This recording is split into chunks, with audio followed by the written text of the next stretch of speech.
Hello and welcome to another bite-sized episode of the Do The Work podcast. I know your time is precious, so we keep these short and sharp so you can get the information that you need and go away and implement it into your lifestyle with your health and fitness.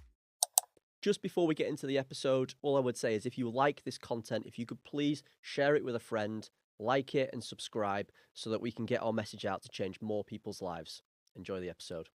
Welcome back to another episode. Today I want to talk to you about why it's incredibly important to focus on the process rather than just focusing on the outcome. And so with that, I want to give you some examples of how I've used that within my own progress and training this year, as well as linking it back to some clients that have achieved some incredible results by simply focusing on the process. So firstly, I want to take you back to January and February this year when I essentially really struggled to get any level of consistency with my own training.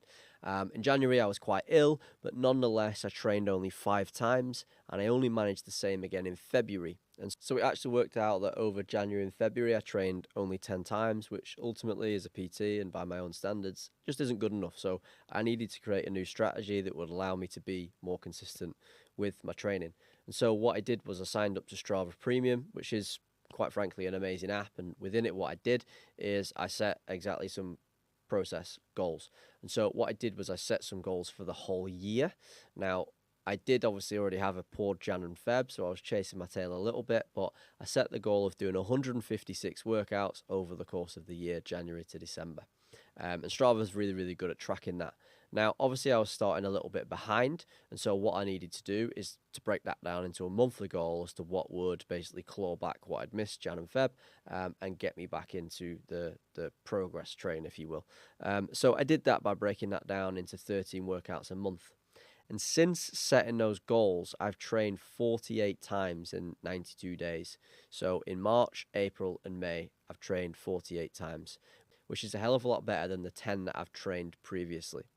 And the only change was simply that I was just working towards a process goal, none of which was aimed towards, a particular amount of weight loss or increase in strength in anything in particular. It was just simply being hyper-focused on ticking the box and doing what I said I would and training that many times per week, that many times per month. And over a period of 3 months, that's turned out to be 48 workouts.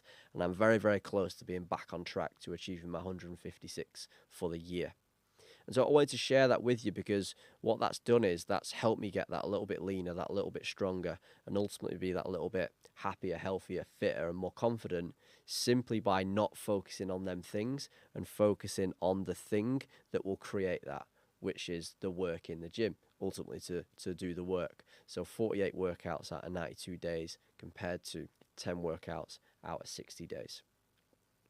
Now, what I want to do is also give you some examples of how I use this process within my client programs as well.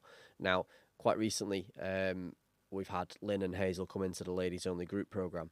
And what we do within that is something that most people, most PTs can't quite get their head around, but we only weigh them on the first day or even before they start the program. And we don't weigh them again until the final day of week 6. And the reason that we do that is, again, to allow these people, these clients, to focus on the process. Because often when they get lost in the scales, maybe fluctuating a little bit up and down each week, it can really cause a little bit of trouble with levels of motivation, levels of willpower to keep turning up and going to the gym and sticking to your calories and doing your steps, because weight fluctuates a hell of a lot, and especially for females. And this is a female program that I'm talking about. And so when Lynne and Hazel weighed themselves, they then didn't step on the scales again until quite recently. And they had no idea how much weight they'd lost, if they'd lost any. But what they knew is they ticked every box along the way. They turned up for every workout because that was their target. They hit their calories every day because that was their target. And they hit their steps every day. They filled the check-ins in every day. So they ticked all the processes. Now, as well as making contributions to the inevitable progress of weight loss, what that's also doing is it's teaching them to see this as a lifestyle change and teaching them to see the things that are necessary to achieve the result, so that we are simply feeling better on the way and we are starting to become the person that does the things that will produce the results anyway. Now, some people find this quite tough because they want to see progress on the scales as they're doing it. And It's just a case of simply referring back to seeing success as ticking the boxes off that we've laid out day to day, week to week, month to month.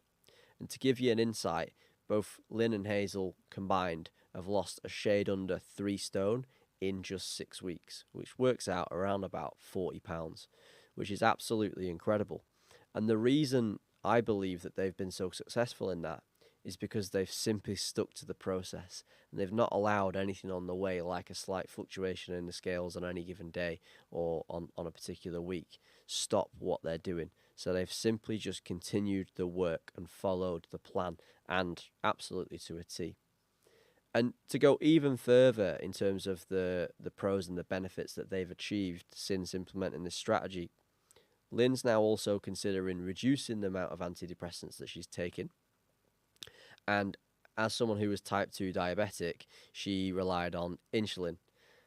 After completing these 6 weeks, she now no longer relies on insulin to help her with her type 2 diabetes, which is nothing short of absolutely remarkable and really sets her up for success long term with her health and fitness journey. And now that she's seen the benefits of focusing in on the things that she needs to do day to day, she will keep doing it because she's seen a bigger result over the course of 6 weeks rather than seeing a pound or two come off each week and thinking maybe, oh, should I be doing a little bit more? Is it not working for me? So then maybe I don't quite fancy the gym this week because, I don't feel like it's working. And so, again, to circle back to the point I was trying to make here, whether it be me doing 48 workouts in 92 days or Lynne and Hazel losing a 3 stone combined, the importance of focusing on the process will look after the outcome itself. If we only get hyper-focused on wanting to see a number change on the scales, we will forget what needs to be done in between. However, if we just push that outcome to the side for a second, knowing that it's our long-term outcome, but seeing our short-term goals and our day-to-day goals of simply the things that we need to tick off, and if we do that consistently, we will achieve the outcome goal anyway.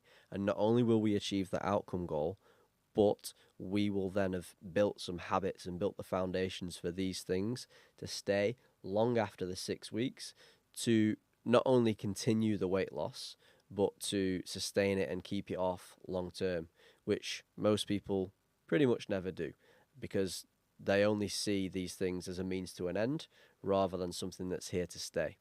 So again, to circle back to the point, the process is more important than the outcome, and it's also important to see these things actually as something that are here to stay rather than just a means to an end to achieve a number on the scales. Thanks for tuning in for today's episode. I hope you found it useful, and if you did, you've got the power to share this message as well. So if you have a friend who might find this content useful, please share it with them, and we'll see you on the next episode.